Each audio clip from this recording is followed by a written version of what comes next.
मनीष सिसोदिया को।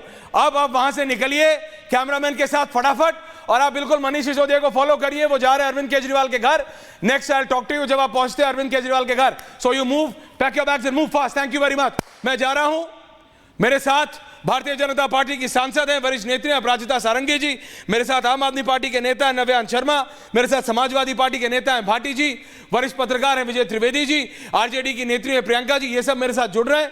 मैं आम आदमी पार्टी के नेता को भी ऑन एयर जा रहा हूं। विजुअल्स रखिए ऑन एयर प्लीज गर्मा जी, थैंक यू।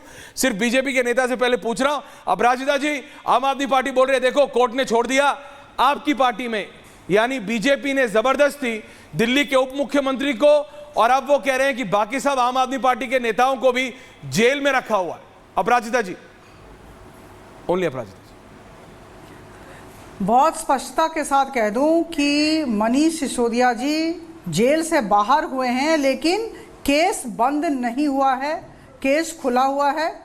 और कुछ समय की बात है, कानून अपना काम करती है, कोर्ट अपना काम करती है।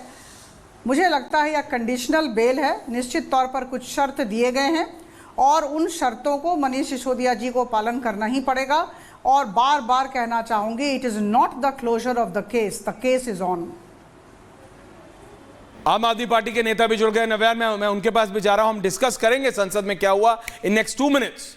लेकिन विजय त्रिवेदी जी, आम आदमी पार्टी कह रही है कि भैया कुछ भी हो, बेल मिल गई 17 महीने बाद पूर्व उप मुख्यमंत्री को, और वो कह रहे हैं देखो अब मुख्यमंत्री भी बाहर आएंगे, और बीजेपी ने फंसाया था, देखो कोर्ट ने छोड़ दिया। विजय जी। ऐश्वर्या, ये ठीक बात है कि कोर्ट ने छोड़ दिया है। 17 महीने उनको जेल में रहना पड़ा है, और कोर्ट ने, लेकिन 2 बातों का ऑब्जर्वेशन को आप ध्यान रखिए। कोर्ट ने जो मामला है शराब का घोटाले का, उस पर कोई कमेंट नहीं किया, उस पर कोई ऑब्जर्वेशन उनका नहीं है।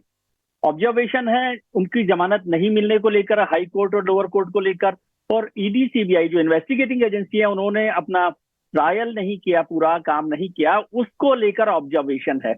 लेकिन जो घोटाला है उस पर कोई, इस मसले पर कोई बात नहीं की गई है। तो बीजेपी की ये बात कहना कि भाई मामला तो चल ही रहा है, वो ठीक है, लेकिन ये बात ठीक है कि एजेंसीज ने इतने महीने तक उनके खिलाफ कोई ट्रायल नहीं किया। चार्जशीट पर जिस तरह से बात हुई और बार बार ये कहा गया कि 18 अर्जियां दी गई थी मनीष सिसोदिया की तरफ से, वो उन पर सवाल खड़े करता है। लेकिन महत्वपूर्ण सवाल क्या है ऐश्वर्या? अगला सवाल क्या है? अगला सवाल ये है कि क्या मनीष सिसोदिया, जिन्हें एक डिफेक्टो चीफ मिनिस्टर भी माना जाता रहा था दिल्ली सरकार में, क्योंकि अरविंद केजरीवाल साहब भी जब मुख्यमंत्री थे तो उनके पास कोई विभाग नहीं रखते थे, वो तो डिफेक्टो चीफ मिनिस्टर थे। तो क्या जब अरविंद केजरीवाल मुख्यमंत्री हैं और अब वो जेल में हैं, तो मनीष सिसोदिया जी को क्या आम आदमी पार्टी अपना मुख्यमंत्री बनाने के लिए तैयार है?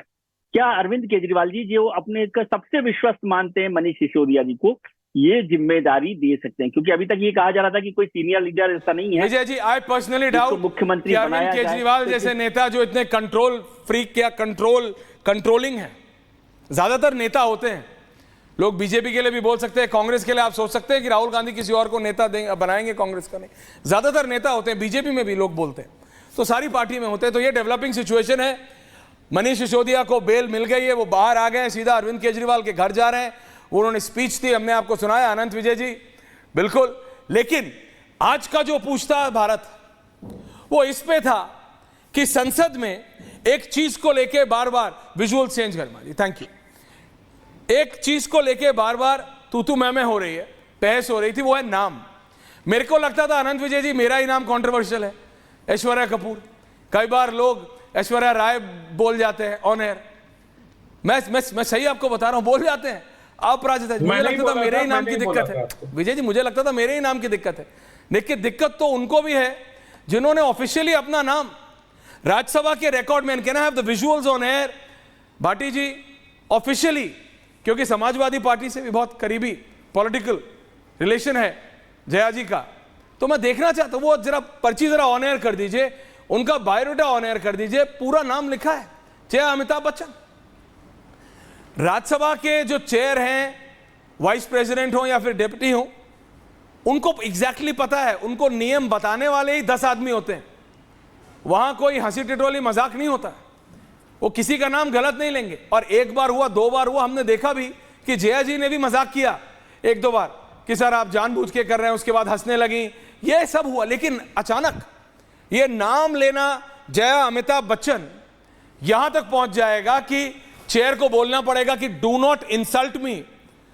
देश के उपराष्ट्रपति, भारत के वाइस प्रेसिडेंट जगदीप धनखड़ को यह बोलना पड़ा कि आप मेरी इंसल्ट कर रहे हैं, मेरी इंसल्ट मत कीजिए। क्यों? ऐसा क्या गलत बोला था? उन्होंने सिर्फ इतना बोला था कि अब मैं चाहता हूं कि जया अमिताभ बच्चन जी इस विषय पे आखिरी बोले, दैट्स इट। गलत लिया हो। उन्होंने कहा आपकी टोन गलत थी, मैं एक एक्टर हूं, मुझे टोन समझ आती है, और आपकी टोन डिमीनिंग थी। कैसे डिमीनिंग थी? वहां पे भी नहीं रोके अपराजिता जी। विपक्ष अब क्या कह रहा है कि हम नो कॉन्फिडेंस मोशन लाएंगे against the chair. No confidence motion के लिए 50 चाहिए होते हैं। भाटी जी, 50 सांसद तो जुड़े नहीं आपसे, चेयर के खिलाफ अब नो कॉन्फिडेंस मोशन लाना चाहते हैं। एक मैं इन प्रिंसिपल, अपराजिता जी, जिस and I am ending 30 seconds में समाजवादी पार्टी के नेता से पूछना चाहता हूं, प्रॉब्लम क्या थी? उनको अपने नाम से दिक्कत है? उन्होंने कहा नहीं, I am proud of being called Jaya Amitabh Bachchan, ऐसा भी कहा उन्होंने। तो मुझे प्रॉब्लम नहीं समझ आ रही, प्रॉब्लम कहां है? उनको अपने नाम से नहीं, जया अमिताभ बच्चन उनका पूरा नाम है, ऑफिशियल रिकॉर्ड, राज्यसभा के बायो में, पर्ची में, हर जगह लिखा है। तो क्या दिक्कत क्या है? मौका ढूंढ रहे हैं क्या? विवाद पैदा करने का मौका ढूंढा जा रहा है। Is that the real issue? जो कि जगदीप धनखड़ जी ने कहा कि मुझे पता है विपक्ष की ओर देख के कि आप देश में केओस पैदा करना चाहते हैं। भाटी जी, सच सच बताइए।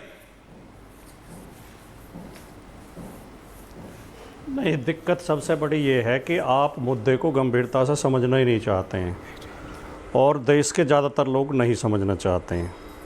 आपने इतना हल्का बना दिया इस मुद्दे को, जबकि ये बहुत गंभीर मुद्दा है। आज कल सदन में, दोनों सदनों में, लोकसभा में भी और राज्यसभा में भी, जो आसन का व्यवहार है, जो सभापति महोदय दोनों का व्यवहार है, ऐसा व्यवहार लोकतंत्र में कभी अब से पहले इस देश में नहीं देखा गया था।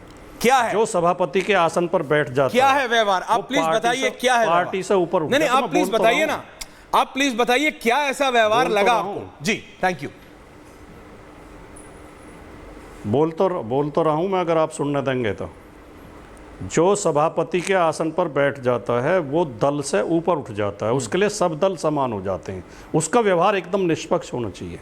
आजकल हम देखते हैं, हम भी संसद की कार्रवाई टीवी पर देखते हैं, आप भी देखते होंगे, बाकी देश भी देखता है, कि दोनों अध्यक्ष विपक्ष के सांसदों से तू मैं पर उतर आते हैं, दोनों उनकी बात काटते हैं, दोनों उन्हें बीच में टोकते हैं, दोनों कहते हैं बैठ जाओ, भाषण नहीं होगा, इस तरह का व्यवहार नहीं चलेगा। और जब सत्ता पक्ष के सांसद बोलते हैं तो मूक दर्शक बने रहकर, चाहे सत्ता पक्ष के सांसद